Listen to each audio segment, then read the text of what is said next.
The topics and opinions expressed on the following show are solely those of the hosts and their guests and not those of W4WN Radio, its employees, or affiliates. We make no recommendations or endorsements for radio show programs, services, or products mentioned on air or on our web. No liability, explicit or implied, shall be extended to W4WN Radio, its employees, or affiliates. Any questions or comments should be directed to those show hosts. Thank you for choosing W4WN Radio.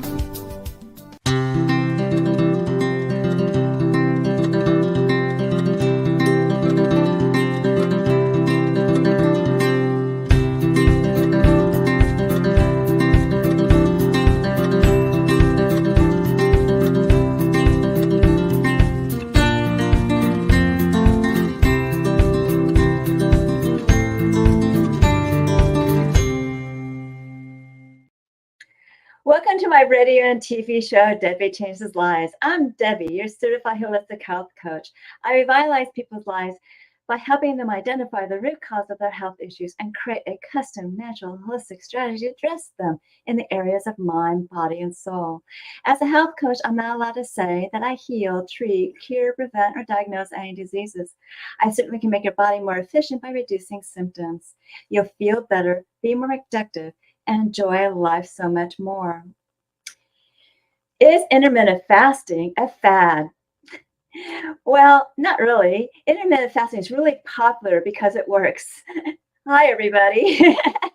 And what's really great about intermittent fasting, it gives you mental clarity as well as reducing inflammation and repairs your cells. And why fast does all that and gets your cells and body humming and boosts your metabolism with unique high-dense nutrition and nutrients and a program behind it with exercises and recipes. Its components are a natural part of all my programs, and it can be a standalone as well. So you can reach out to me for more details at my consultation button of my link tree about this program and other coaching programs I offer at Debi Changes Lives, which is DebiChangesLives.com/linktree, LINKTREE. And today I have a gardener as my guest. And as I said before, I dabbled in gardening in 2020. And I found this great product called Blooming Minerals that revitalized my soil with plant derived minerals. I got a great huge crop of tomatoes and cherry tomatoes that was rich in flavor and rich in minerals that you can't get at the markets. And I also am a fan of essential oils for, instead of using pesticides. And I wrote this in a blog post called Time to Renew Your Garden Naturally. And you can select my blog post on my link tree to find out more. Today, I have Patrice Porter, the gardening grandma, and she does more than gardening. She cultivates bright futures through family resilience with gardening. And as a certified educational associate, a parent support coach, and a gardening consultant, and an international writer, she does more than tending to a garden. She actually nurtures hearts as well with her expert gardening tips and techniques that she gives with passion to empower families. She hones her skills by building strong relationships with children and nurture their potential. She combines a unique technique of flexibility and creativity with every family she works with. She has published 3 books, bringing out the potential of your children.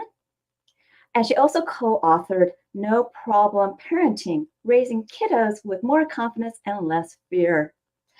And it has an international best-selling book, The Parent's Owner Manual, The Age Disease of Raising a Healthy Family, from 34 experts from around the world. So let's welcome Patrice Gardner, the gardening grandma, to my show. Patrice, welcome back to my show.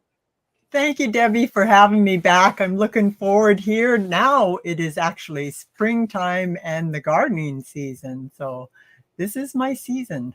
Okay, so you're really busy, aren't you? You're hopping. Oh, yeah. Yeah. Working in the garden and working with the kids and just getting others inspired to get out there too and start gardening and growing some of their own food. And that is so important. This is exactly what we're going to be talking about today. So, what is your perspective on how of cultivating your own organic garden of, growing fruits and vegetables? How does it impact people's health and well-being in your ideas? Well, there's so much more to gardening than just that fresh nutritional food. Mm-hmm. But also, like, if you're gardening, you're going to know what's going into your food. And if you start with, as you talked about, your nutrients for enriching your soil, if you start off with that strong foundation, building up your soil, you're going to have healthy soil, healthy plants, healthy people. And I said, like, it's more than just growing that fresh nutritional food. When you're out there and working with the plants, tending to them, it's a way to get that up close connection to nature. And I really encourage, like, parents and that, or any type of caregiver or anyone, get a kid in there and gardening with you, because it's that awe and wonder that kids naturally are full of, and some of it'll rub off on you too. And it's great for relieving mental stress if you're quietly tending your plants, and you can just let the cares slip away, and it's almost like a meditative practice in a way.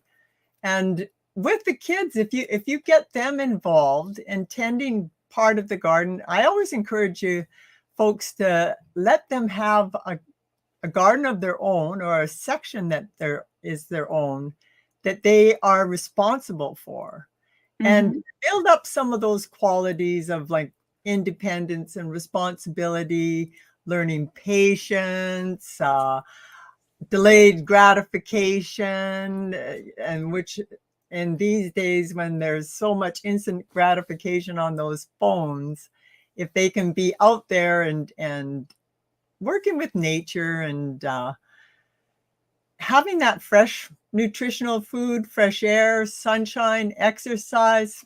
I could go on and on. It just seems. Yeah, and I agree with you on all these points. Having that fresh air and sunshine, you get your natural vitamin D. And with gardening, it's a very grounding experience. As you said, it helps release a lot of stress and emotions. And what is so important about produce that you grow for yourself is that, like you said, you know what you're putting in your body. And because there's so much produce in those markets that are GMO, that are, have pesticides in it, and people are just not aware that those GMO, like wheat, actually, corrupts your villi and your intestinal tract, so you can't absorb the food and the nutrients that you're eating anyways. So it's important to have a, original, not GMO, right? Yeah. But fresh, organic produce that you can grow for your own. And it has no pesticides, because a lot of people don't know this little thing when I mention it. When you eat, produce that's not organic, is supposed to be, pesticide free, you are absorbing things, and it'll get stored in your fat, making it harder to release weight and cause havoc with hormones. So that's really an important point. Eat clean foods, and that's what I guide people with. And they taste so much better too. And if you can enrich your soil, they're going to have more nutrients. Yeah. And that's a tip, like, for if you want to get your kids interested in gardening, let them taste some of that fresh garden food. They won't want to go back to the store-bought stuff. No, and they may even like vegetables better because of that, because it tastes like something. They really do taste differently. Yeah. And if they're growing it, they're more likely to eat it. Yes. Too. And they see the different life stages of the food as it's growing, yeah, starting with the seedling, and then the plant, and then how it creates the produce.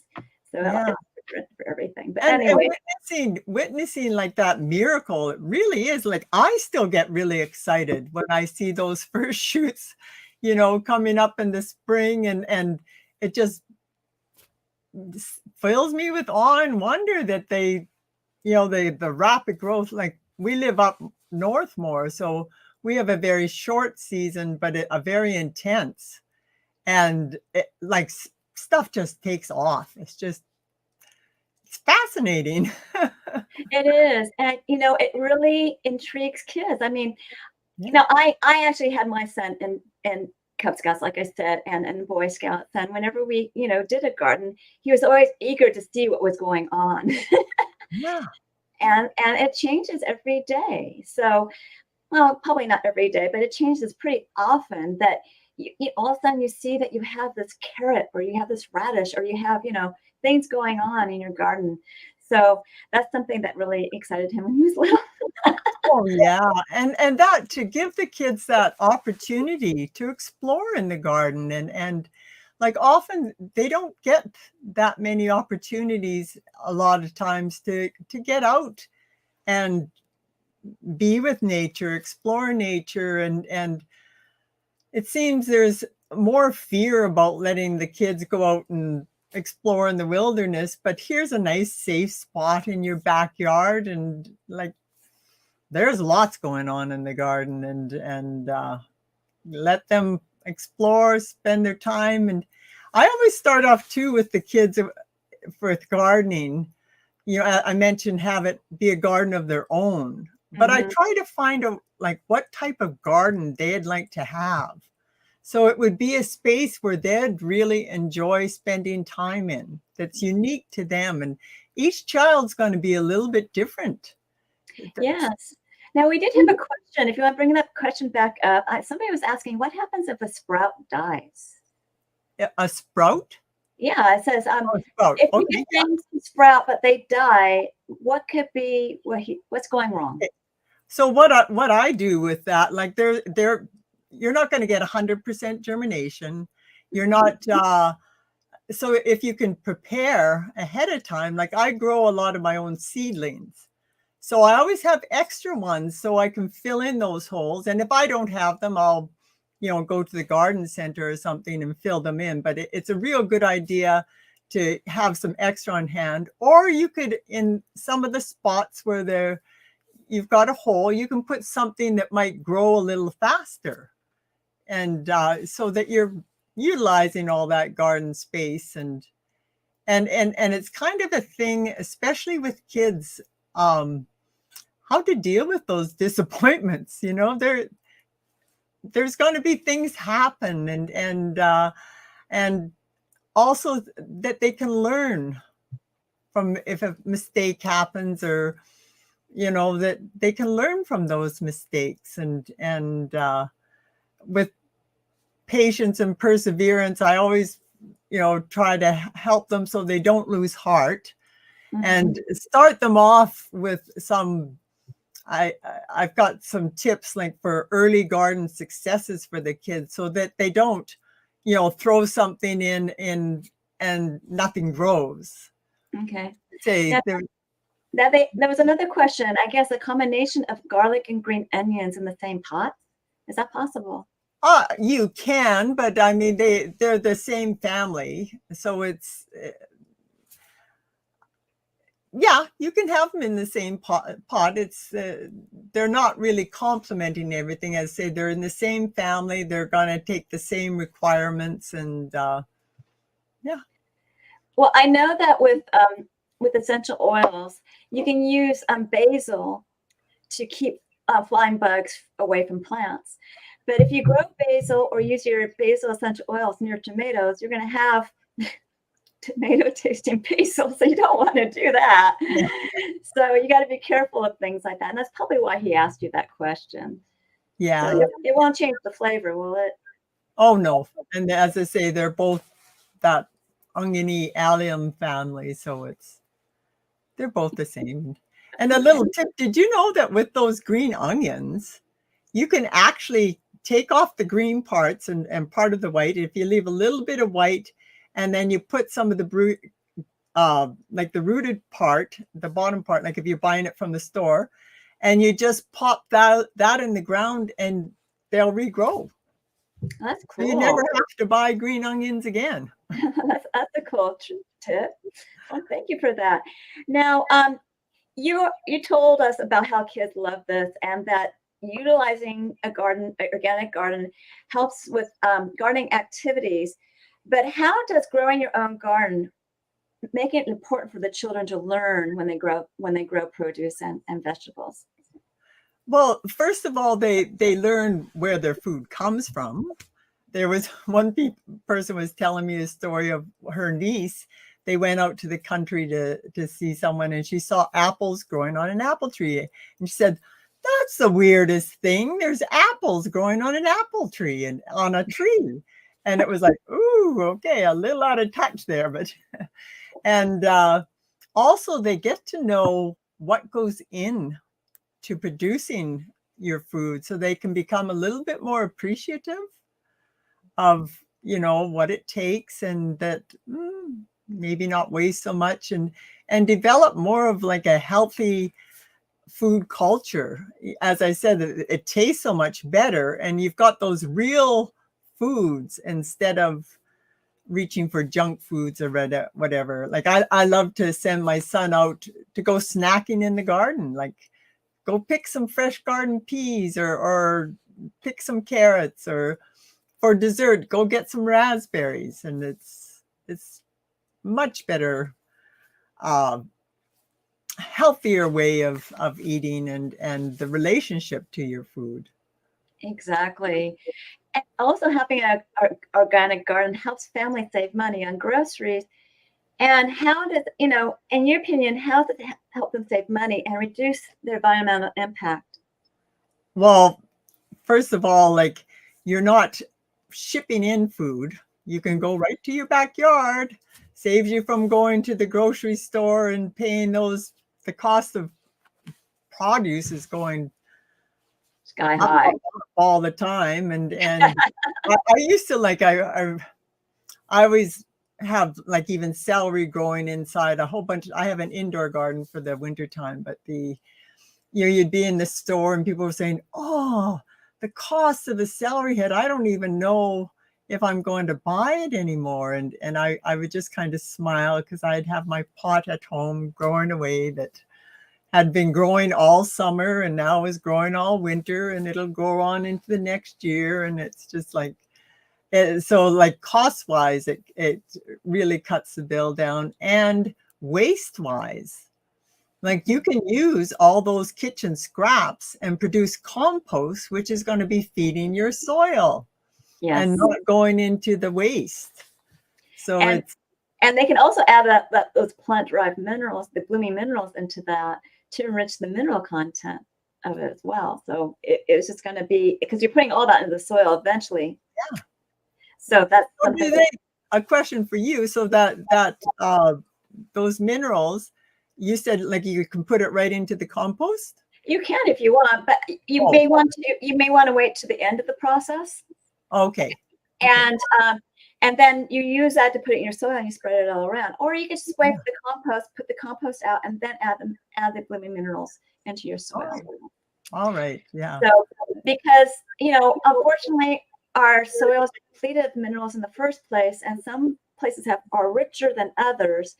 So even though if you have composting, that's fantastic, but you still need the minerals. Yeah.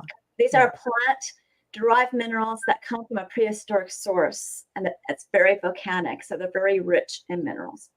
Yeah. So. And it makes such a difference if you've got that proper, if you can give the plants what they need when they need it. And it's...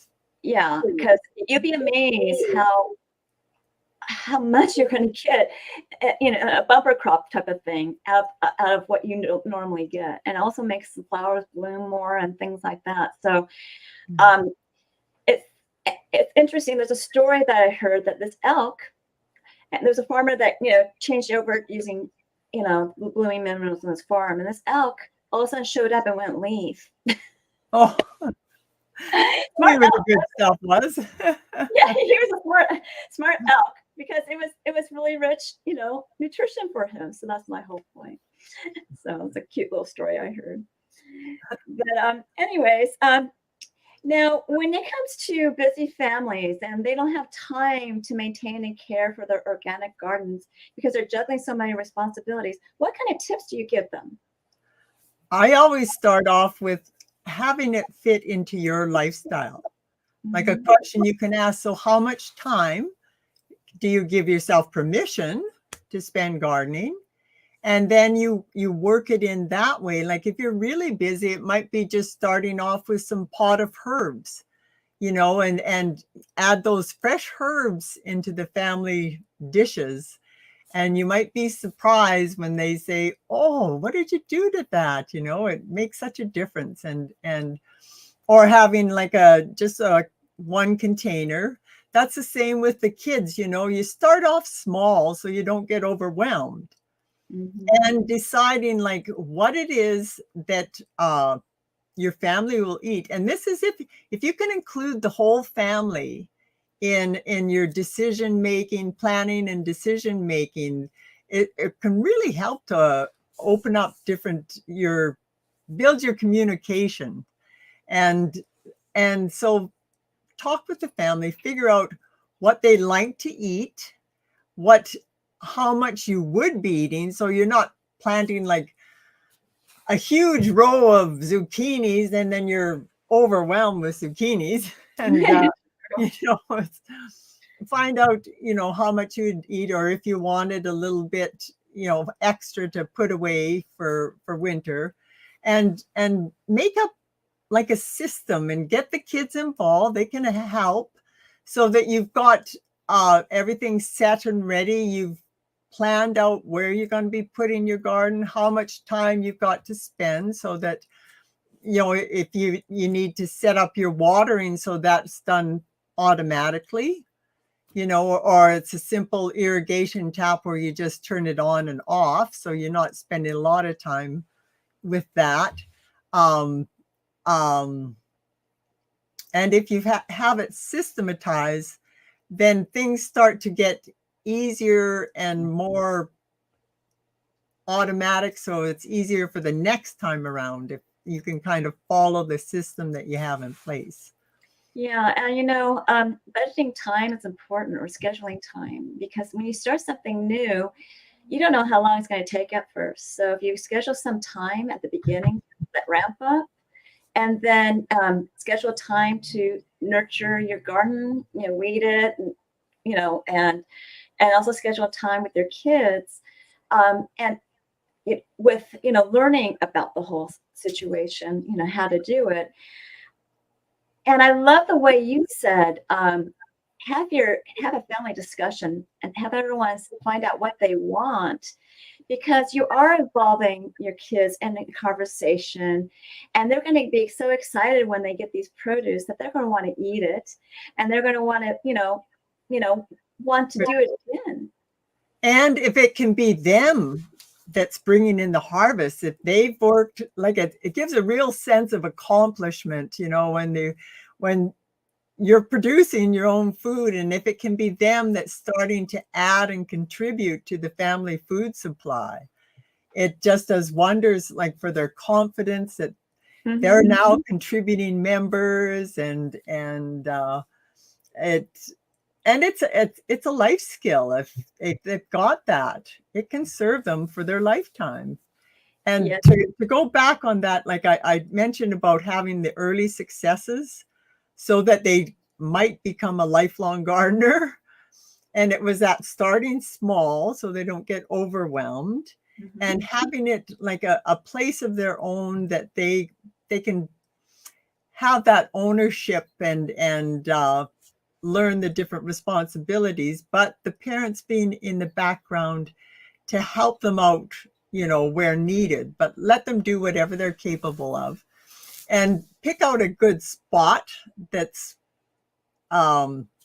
gets the proper amount of light for your plants, like 6 hours is usually 6 to 8 hours, and that you've got water handy, and that keeping like a garden journal, like a record of it, Yeah. so that they can see their growth, see what they've accomplished. They're learning about the plant lifestyle. A photo journal works there, but then they've got something to look back on, and then they can see, what went well that they'd want to repeat again next year, and what didn't go so well that they'd want to change.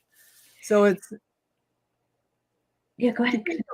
early successes and things that are easier to grow and maybe a little quicker to grow first time round.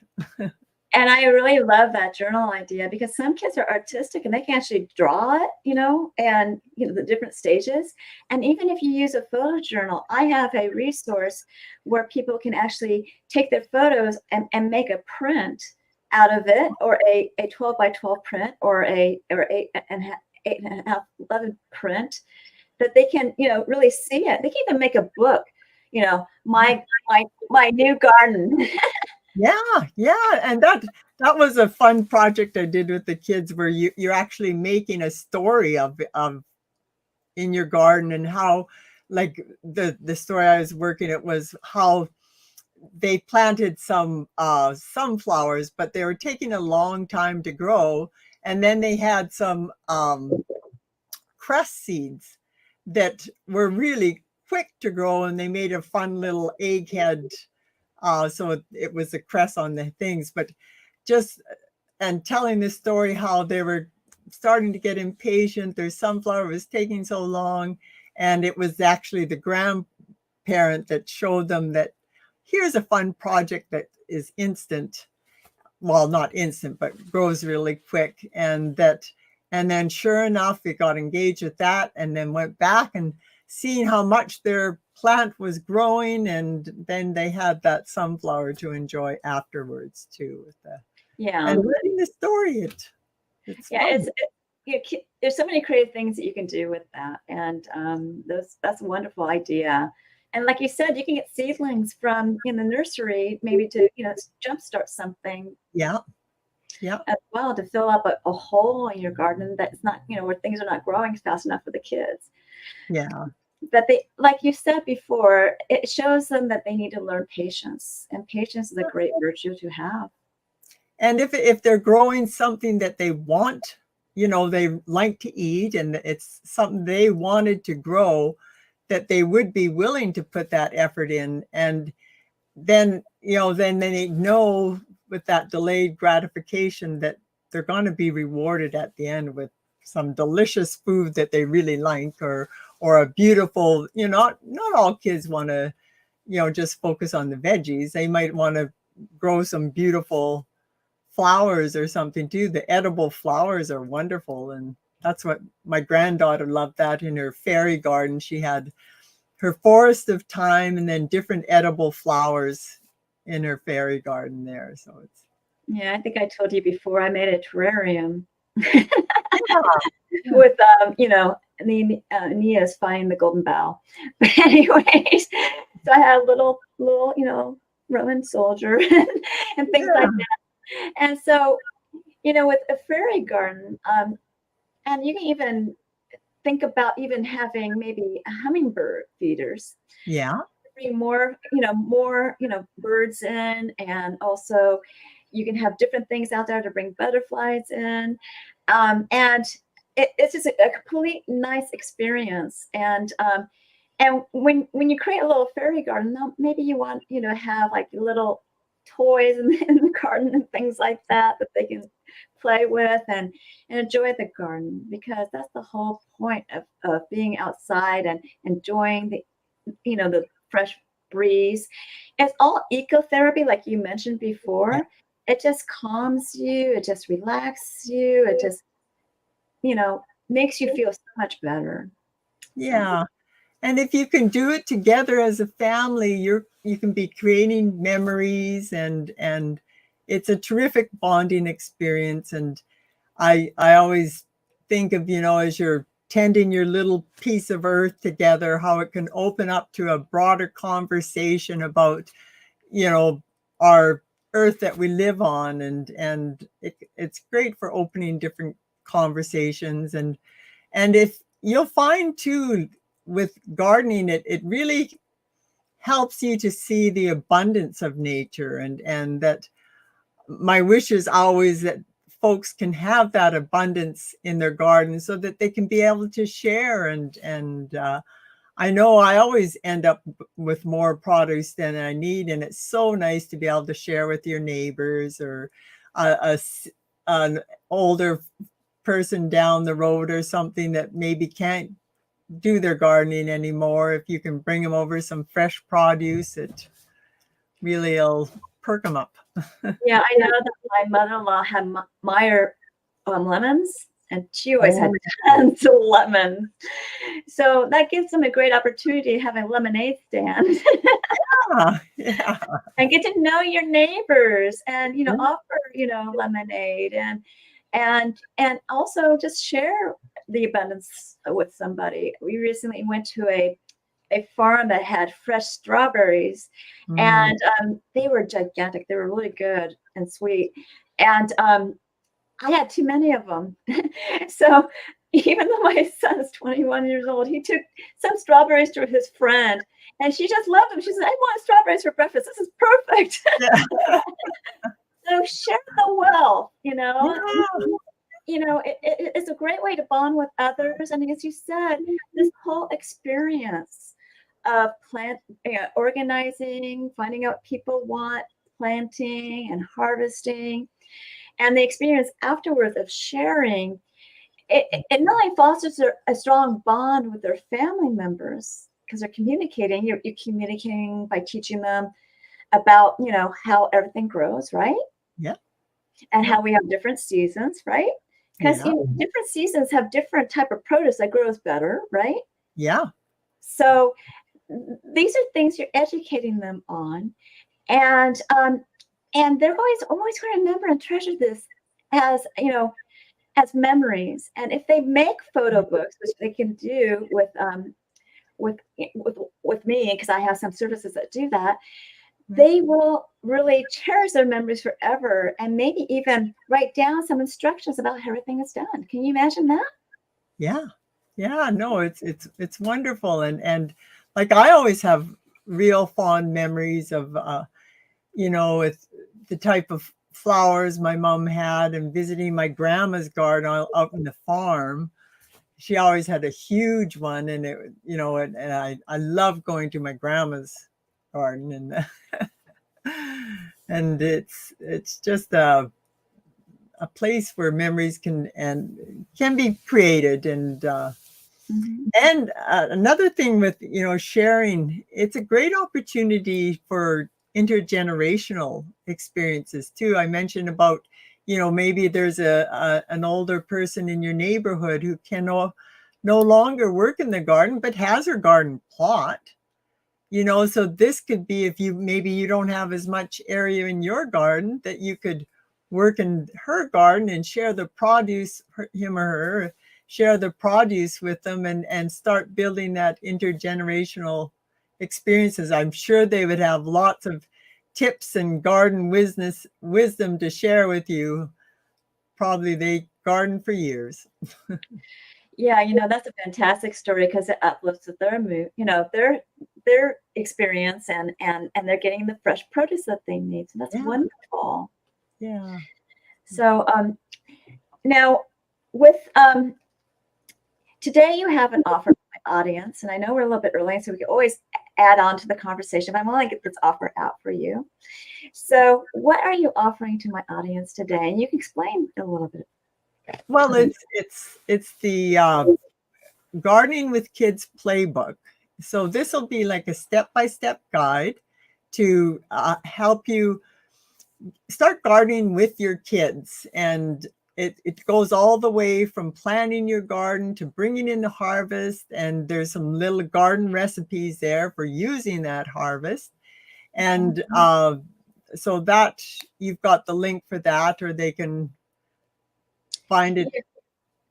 So it's at her website, which is thegardeninggrandma.com /gardening playbook, and there's no spaces. So you can get that little that gardening playbook, and I think that's a wonderful offer.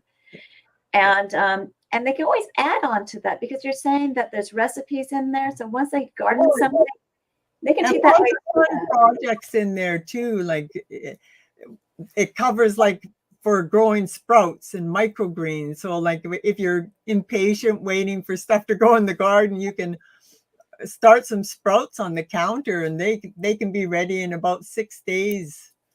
You're eating your fresh sprouts, and different projects like that, and talks about ones that are easier to grow in the garden. And so it's a real thorough one. And if folks like wanted to have more of a program where the kids are actually, that book is for gardening with kids. But if you want to have your kids gardening, it's them doing the learning for the gardening there.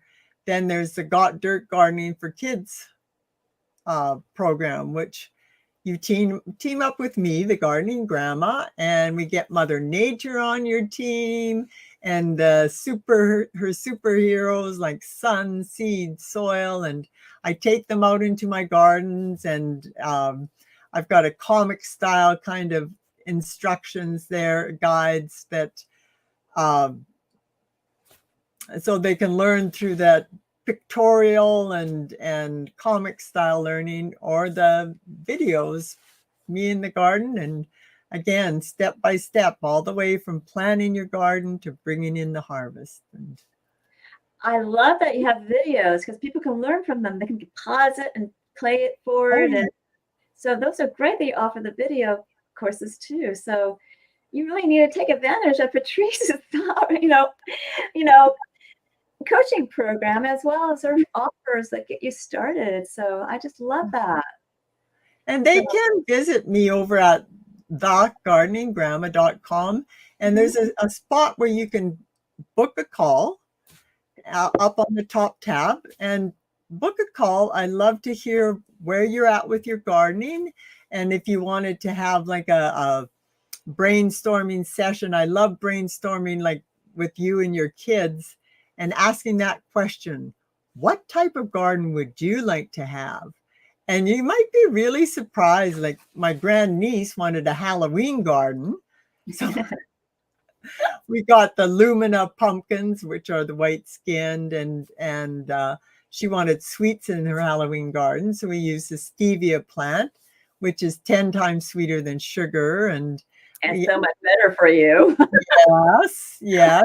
And like my granddaughter likes her fairy garden, or there's one like kids, if they're ones that are more like to read and stuff like that and want just a quiet spot in the garden, like a sunflower seed fort, where you grow the sunflowers in a circle and you leave a little opening for the doorway, and they'll grow up and provide a fort with the beautiful flowers at the top, which will provide that beauty. And they're very interesting, because sunflowers are called sunflowers because the head tracks the sun.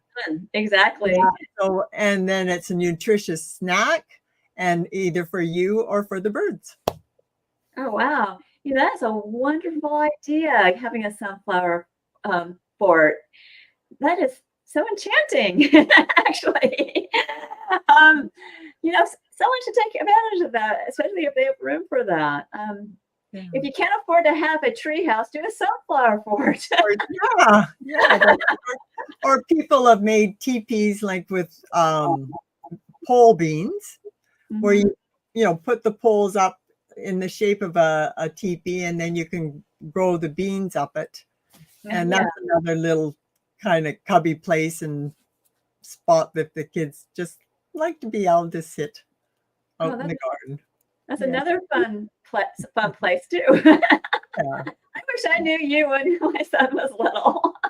And that's a thing. Like a lot of people will see gardening as a chore, and really I'd love it to be for the kids, have it as a space where they'd love to spend their time, where they're doing that. They're growing things that they want to be growing, that they're willing to put that effort in to grow.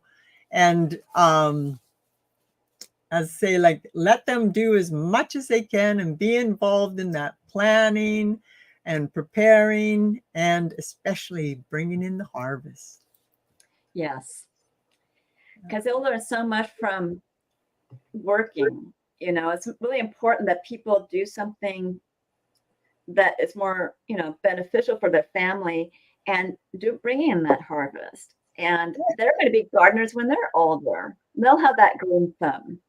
Yeah, yeah. And as it's a skill that can serve you for a lifetime. And, to have the kids working in the garden, or having something like that where they're learning a lot about what it is to contribute, what it is like. Gardening is a commitment, and you've got living things that are reliant on you. And, they learn cause and effect. If you take good care of your plants and give them what they need when they need it, they'll thrive. If you neglect them and don't pay any attention, they won't do so well. And yeah, so it's really, and I kind of joked around at one time, where people often say, have a pet before you have kids, just, so you're learning to have those living things dependent on you. Well, here it's one more step beforehand. It could be grow some plants and have those living things dependent on you, and build up your nurturing skills. Okay. Well, I really appreciate you being on my show. I want you to stick around for closing remarks at the end. But I'm going to be talking about a little bit to wrap up the show. But talk to you soon. Okay. Okay. So I just want to let you know to remember that I revitalize your health and help with mental clarity by helping you correct your gut, and I guide you to a clean, toxic-free food. Gardening is so fantastic for you if you decide to do that. I also offer some nutritional products that'll help reduce symptoms and release weight efficiently. It will uplift your mood. And with my mindset coaching, I help you release stress, reduce emotions, and also entanglements from the past. Your mindset will be strengthened. Your body will be more efficient. And you can ask me about my programs on my consultation button of my link tree, which is Debbie Changes Lives, DebiChangesLives. LIVesandVictorES.com/linktree. And when you do that, you will find that you get to know me and I get to know you, and I'll guide you to your optimal health. And on that same site, you'll see my programs. And my programs, I have two of them that are on the next slide, which is the Take Your Body Back program, which is a 12-week weight release mindset coaching program where you can create a new version of you in an avatar board for you to succeed. Those 12 weeks are done on Zoom. I help you. I talk about your health on the first one, and it's private to you. You can choose between two different meal plans. I give you directions on one, and I also give you the instructions on how to create that avatar board for you to succeed, because it will drive you with emotion and passion to succeed on your health and weight transformation goals. The rest of the coaching would be celebrating your wins as well as looking at your gaps. And I give you health and mindset tips to get you over those gaps. You will become a new version of you. Why Fast is that intermittent fasting program that I mentioned earlier. It's going to get your body humming, and in turn, this is your metabolism with high dense nutrition and nutrients, and a program behind it with exercises and recipes. You can ask me questions on this consultation button, but you can also ask me for some additional coaching. I have a 2-week or 4-week program that you can purchase as well. And you can use those smaller programs, a 2 and 4-week programs for mindset coaching too. Also on that site are my Zyto body scans. And I prefer Zyto Link because it is a I can do scans remotely all over the world. And I actually sent one to South Africa recently. And ZytoLink is a transdermal optical imaging app that I send a link to your phone. You scan your face for 30 seconds, and it's only looking at blood flow for energetic, functional, and emotional components in different body systems and lifestyles. And what's great about it is that it will generate a wellness report, not a diagnosis of biomarkers out of range and products and services that bring it back into range. It's quite an intensive report, and I do review it with you. And it does cost $50 to have the scan done. If you decide to move forward on my programs or products, I give you a $25 discount on one of them. Now, I do have a discount on my services, which is on the ZytoLink scans only, where you can get 5 scans for the price of 4. You save $50. And people are pretty amazed what their body tells them through this scan. And you will be too. So get your ZytoLink scan done.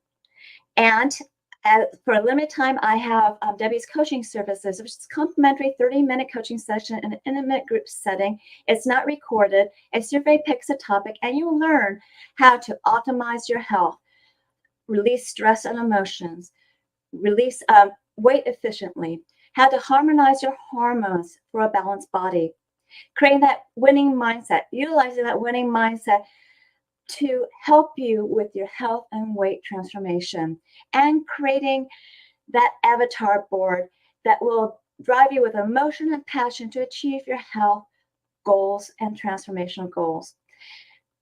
And it's on Tuesdays at 4 p.m. Pacific, 6 p.m. Eastern.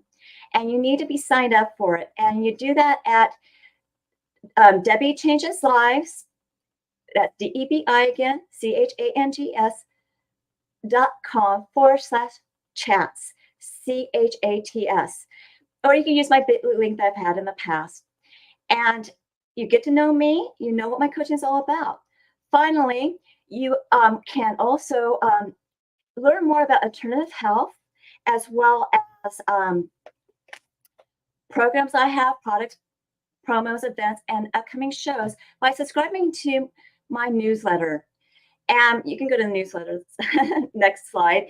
And that is, I'm going to give you a gift on this, but you need to subscribe to it at https://bit.ly/radio TV show, all in lowercase with no spaces. And I'll give you a 30-day health and mindset daily action journal where you can record your gratitude, thoughts, feelings, emotions, the foods you ate, the water you drank, nutritional products you took, the exercise you've done on a daily basis, record your measurements, and you want to review it on a daily, weekly, monthly basis so that you can see your wins and celebrate them. Find your gaps you need to work on. If you need help bridging your gap, then you contact me for coaching. This journal is a great health and mindset awareness tool. Now, I'm certain that you enjoyed this show. You found it educational and inspiring. And so we're going to bring Patrice back really quickly. And Patrice, do you have any closing remarks? I would hope that folks would start gardening, and with their kids, it's something that you can do for your family to be a little bit more self-reliant and the bonding experience, but give your child that gift of the life skill of being able to garden and grow their own food. That's fantastic. That's wonderful. And remember to reach out to me for my programs, products and services, and get Patrice's offer of that, gardening playbook and anything else that she has to offer as well. So I love that you're on my show. You'll be back again. Yes, and thank you very much. I enjoyed talking gardening with you. It's fellow enthusiast. Yeah, it's been fun. So continue to enjoy my my radio and TV show, Debi Changes Lives, on Thursdays at 3 p.m. Pacific, 6 p.m. Eastern, where your holistic journey begins.